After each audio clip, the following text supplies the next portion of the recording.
इसी जानकारी देने जा रहे हैं।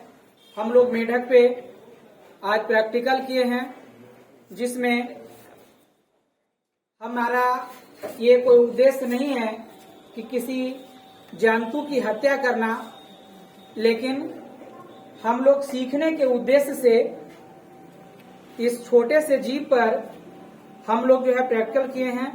ये हमारे चैप्टर्स में है और इससे एक बेसिक जानकारी मिलती है कि हम मनुष्य के शरीर की सभी अंगों की जानकारी कैसे प्राप्त करें। तो मैं आपको स्टार्टिंग से बताता हूं कि मैं पहले क्या किया। तो पहले हम लोगों ने जो है एक इंजेक्शन दिया इस मेढक को बेहोश करने के लिए। इसके बाद इस मेढक को हम लोगों ने जो है ये कील से गाड़ दिया। यह इसलिए ताकि ये इधर उधर न जाए, छटपटाए नहीं। और इसके बाद हम लोग सभी पार्ट्स को अलग अलग निकाल करके अध्ययन किए। सबसे पहला पार्ट जो हमारा है वो हृदय का है, हार्ट का है। और हृदय जो है वो किसी भी जीवधारी में शरीर बनने के प्रथम बार इसी की रचना होती है। क्यों? क्योंकि जब हृदय किसी भी जीव का बन जाता है तो हृदय बनने के बाद हृदय का काम होता है खून बनाना, और यह अपने शरीर में ब्लड बनाता है, जिससे सभी अंगों का विकास होता है। हृदय की रचने में दो ऊपर की नसें होती है, इसे हम लोग धमनी और शिरा के माध्यम से जानते हैं। यह एक वलयाकार है ना, तिकोना संरचना होता है, जिसे इस चित्र में ये मेढक का हृदय है, जिसे आसानी से देखा जा सकता है। और यह भी देखा जा सकता है कि हमारे इतने के देर के बाद भी हृदय में पंप की क्रिया हो रही है ना। इसे बढ़िया प्रकार से देखा जा सकता है। हाँ, देखा जा सकता है। क्यों? क्योंकि ये सबसे पहले हमारे शरीर में बनता है और सबसे लास्ट तक के देख सकते हैं आप, अभी भी हृदय पंप कर रहा है। हृदय की एक कोशिका होती है, बहुत ही मतलब हमेशा काम करने वाली कोशिका। ऐसा नहीं कि मतलब ये जिस दिन वर्क करना बंद कर देगा, मनुष्य की या किसी भी जीवधारी की मृत्यु हो जाएगी। तो सबसे ज्यादा ये काम करते हैं हृदय, जिसे अभी भी देखा जा सकता है कि ये काम कर रहे हैं। ठीक है। दूसरी चीज जो हमारी थी वो यकृत और फेफड़े का चित्र है ना। ये हमारी छोटी सी प्रोजेक्ट में यकृत और फेफड़े के बारे में मैंने बताया है, जिसमें ये क्या काम होता है इसका। ये जो है वो डाइजेस्टिव सिस्टम के एक बहुत ही प्रमुख अंग है, जिसे देखा जा सकता है ये डाइजेस्टिव सिस्टम में कि ये जो है किस प्रकार से कार्य करते हैं। तो ये संरचना होती है जो फैली हुई संरचना होती है बॉडी में, और अभी फिलहाल मैंने इसे क्या किया, शरीर से बाहर निकाल दिया है, जिसे आपको आसानी से देखा जा सकता है कि ये किस प्रकार संरचना बना होता है ना। इसमें जो है छोटी छोटी आकार की कुछ थैलियां भी होती है। ये थैली जो होता है ना, उसको एक सहायक अंग के रूप में माना जाता है। और इसके बाद इसी से जुड़ा हुआ एक पीत की थैली होती है। चित्र में तो हरे रंग का होता है, पीत की थैली में एक विशेष प्रकार का अम्ल होता है। ये थोड़ी सी नारंगी रंग के है ना, ब्लू कलर का ये दिख रहा है, लेकिन ये इसका काम है लीवर के साथ जुड़ करके लीवर के कार्यों में मदद करना। तो ये पीत की थैली हो गई। इसके बाद जो है ये हमारा प्रोजेक्ट है।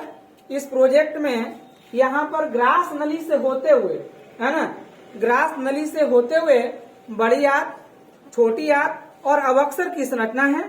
और ये अवक्सर की संरचना इस प्रकार से देखी जा सकती है। यहाँ की जो संरचना है ये अवक्सर है ना। ये मेढक के द्वारा कुछ खाया गया है, इसे बढ़िया प्रकार देखा जा सकता है। ये देखिए, यहाँ पे कोई भी जीव जब उसका आमाशय में ये चला जाता है तो यहाँ के बाद ये संरचना ऐसे रहती है, बिल्कुल इस प्रकार का। ये क्या करता है ना कि अवरोधनी एक होता है आमाशय में, खाना तो अंदर जाने देता है लेकिन बाहर आने की आदत नहीं देता है। कभी कभी मनुष्य में जब वमन या उल्टी है ना ये होता है तो क्या होता है कि आपको तेज प्रेशर आता है नीचे से, ये आमाशय का जो अवरोधनी है वो जाने नहीं देता है भोजन को, एक बार ले अंदर तो, लेकिन फिर भी इसे जान देता है और वो किसी समस्या में। इसके बाद देखा जाए तो छोटी आंत जो होता है पतला पतला होता है, आप इसे देख सकते हो, ये छोटी आंत की संरचना बिल्कुल पतला पतला, और ये बड़ी आंत की संरचना जो होता है वो थोड़ा उससे मोटा होता है ना। ये एक घुमा हुआ संरचना मिलेगा बिल्कुल इस प्रकार का। ये आपका आमाशय का भाग, ये छोटी आंत का भाग और इधर बड़ी आंत का भाग। ये थोड़ा सा चित्र में पतला है, लेकिन आप यहाँ देख सकते हो ओरिजिनल इसमें क्या है, थोड़ी सी मोटी है। और ये जो संरचना है ना बाबू लोग, ये अवक्षर का संरचना है, मतलब अपचा भोजन खा खा के मेढक इसी में जमा करता है और इसके बाद ये अपने शरीर से मल के रूप में इसे बाहर निकाल देता है। ठीक है, अब रह गई बात यहाँ पे हमारा ब्रिक किडनी की बात। तो किडनी जो होता है बहुत सूक्ष्म आकार की संरचना होती है, ब्लड को साफ करने के साथ साथ डाइजेस्टिव सिस्टम भाग लेता है। ये किडनी इसमें जो है अत्यंत छोटी है ना, जिसे स्पष्ट रूप से जो है नजदीक कैमरा को ला करके देखा जा सकता है। ऐसे ये दिखना जो है वो थोड़ा सा मुश्किल लग रहा है, ठीक है ना।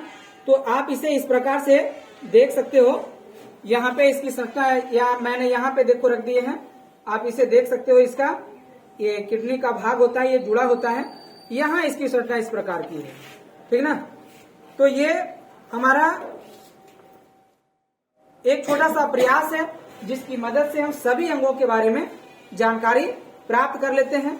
अब छोटी छोटी सी अंग होती है वसा बॉडी। वसा बॉडी शरीर में है ना, वसा की मात्रा को नियंत्रित करने वाला, उसे अवशोषित करने वाला। तो ये बहुत ही सूक्ष्म संरचना है, इसे देखा जाना अत्यंत जो है वो मुश्किल है ना, क्योंकि ये छोटी छोटी संरचना होती है। तो आज हम लोगों ने जो है, अब यहाँ पे एक छोटा सा और हमारा प्रोजेक्ट रह गया है ना, ये मूत्र वाहिनी। और ये मूत्र वाहिनी जो है वो इसी में मिला हुआ है, इसी से रिलेटेड है, ये इसी की संरचना में ये आता है और ये वसा बॉडी भी आता है ना। और ये जो संरचना आप देख रहे थे ये इसमें मिला हुआ संरचना है, ठीक है। बहुत छोटी संरचना होगी, इसमें मिली हुई संरचना है इसमें। तो और अगर आप लोग का कोई सवाल है तो पूछ सकते हैं। इसे जिंदा किया जा सकता है सर ऑपरेशन? देखिए, हम लोग अगर अंग को बाहर नहीं ना निकालते तो इसको जिंदा कर सकते थे, लेकिन सभी अंग को निकाल देने से क्या हुआ कि इसके ब्लड सर्कुलेशन जो सिस्टम है वो समाप्त हो गया। सांस लेने वाली जो क्रिया है जो पूरे अंग से जुड़ करके सभी कोशिका तक जाती है, ये क्या हो गया, टूट गया संपर्क। लेकिन हम लोग पढ़ने के उद्देश्य से सभी अंगों को बाहर निकाल कर रख दिए हैं, तो इसे जिंदा करना नामुमकिन है। लेकिन अगर हम लोग इसे क्या करते ना कि यहीं पे इसको ऑपरेशन करने के बाद यहीं देखते और शरीर से बाहर नहीं निकालते, तो इसे जिंदा करना आसान था, संभव था उसे। बहुत बहुत धन्यवाद।